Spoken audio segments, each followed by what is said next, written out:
Okay. How's it feel to get your first win in the UFC? Feels great. You know, definitely got a little nervous there in the third round. You know, got hit with some big blows, but you know, got the job done. Spohn was somebody who had a lot of buzz on the show and everything, but what do you think has happened to him? He didn't perform as well, obviously, in the semifinals, and tonight you were able to take him out. Do you think that he was overhyped in the show?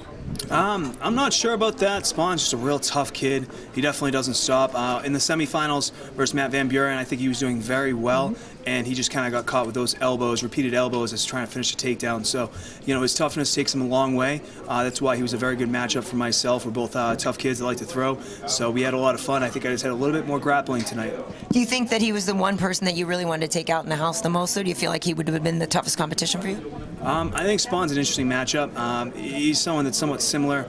He does have good grappling. You know, he's tough. He's a southpaw just like me. So I think he was a good matchup for myself because it made for somewhat of an entertaining fight.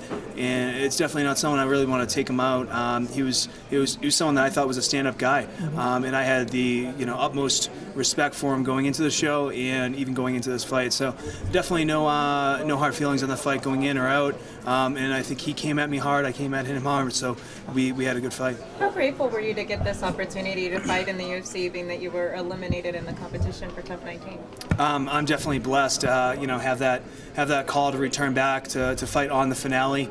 You know, I definitely feel like I have some more to prove. I have so much more room to grow. I really haven't been around the sport for too long, and there's definitely a lot more to show. You said you were mixing up your fight camps when I talked to you previously before the finale, and you'd said that you were training at all the different places that you possibly could. Where did you mainly focus your training for this camp?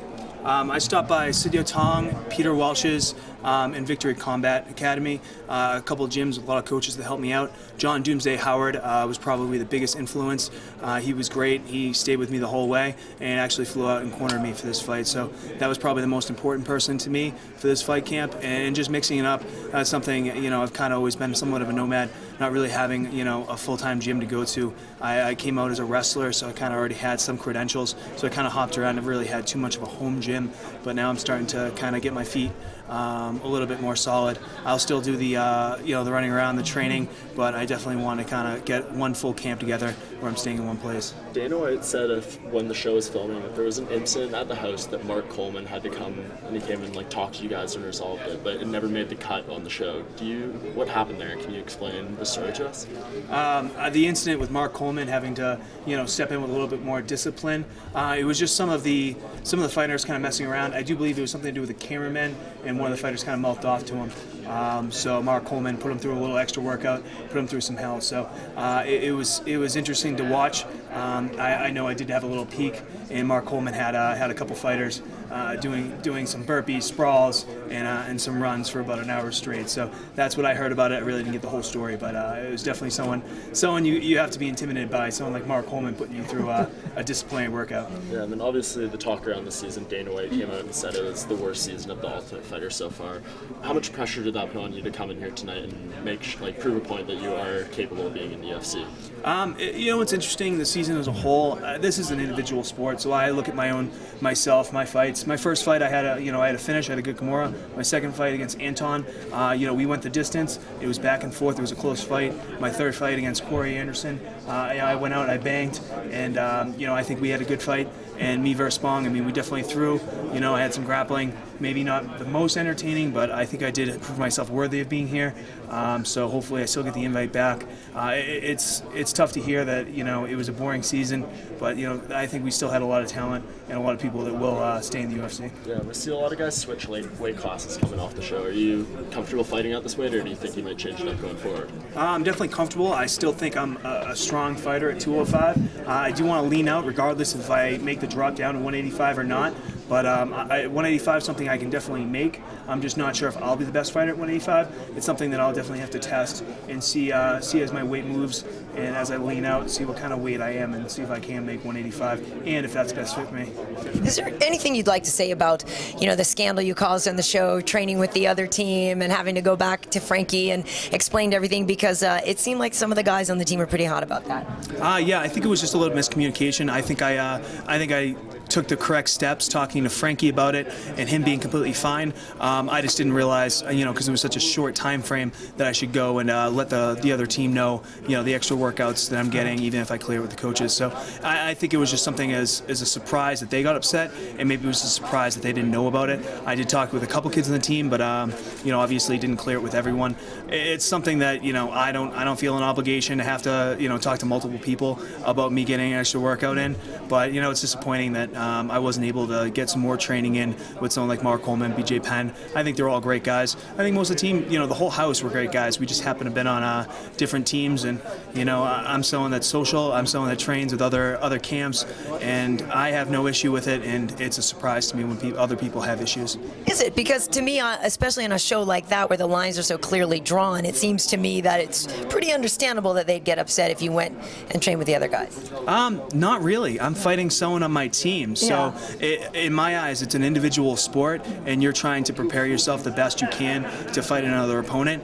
And yes, we were put on separate teams to start with, but then when you're fighting other people that are in the same room, it is a little weird when you're getting the same training session in the same room with your opponent. So working on different things. I just wanted some more mat time, and the only time that I could get was when the other team was practicing. So I think that maybe people had to look more in depth. That my perspective is that I was fighting a teammate, but I can understand both sides. It just it didn't cross my mind it would be that big of an issue. Are there any guys on the team that maybe you did kind of strike a relationship with that you plan to maybe work with coming out of the house? Yeah, Anton Berzin. We actually fought on the show, and we had planned to get some more workouts, and that's actually what first came up about me training with the other team. Anton asked to get some rolls in.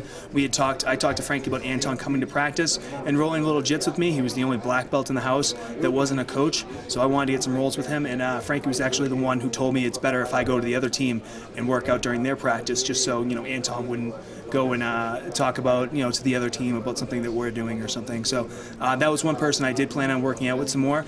Some other guys, Eddie Gordon's in New York. A few of the other guys aren't too far away. Corey Anderson, he's going to be in New Jersey with a lot of Frankie's teams. So I would love to keep cross-training and keep these relationships. The whole Red team actually stays in contact via text. We have a big group text message that we use pretty regularly. So we're all in contact together. We're all still good friends. On that note, were you surprised at all that the whole Red team is in the finals? I wasn't surprised at all. I think we had a very talented team, and being led by Frankie, he had the best work ethic, and it was just inspirational seeing him work out the whole time, watching, showing up to practice and him already getting a workout in and then working out through our practice. It's something that, being inspired, I think it was a little bit by chance that, Frankie picked the right guys, but also the fact that we developed a little faster. I think we had a better game plan going into the show. So it's not a huge surprise. I think this is the first season where everyone's, two weight classes, everyone's in the finals. Plus myself getting a win on the finale definitely says something about Frankie's coaching ability. Yeah, who do you see winning tonight between Corey and Matt? Corey and Matt, that's tough. If Matt can keep it standing and use his length, his distance, he might be able to have it. Corey's someone, he's just so raw, so much talent, so much speed. I think Corey has it. If it was, looking at the whole MMA spectrum where he can use his takedowns, to win the fight and either keep it standing or take him down. Matt does have that length. He could definitely use that. He's got some killer kicks. I do see Corey having a slight advantage.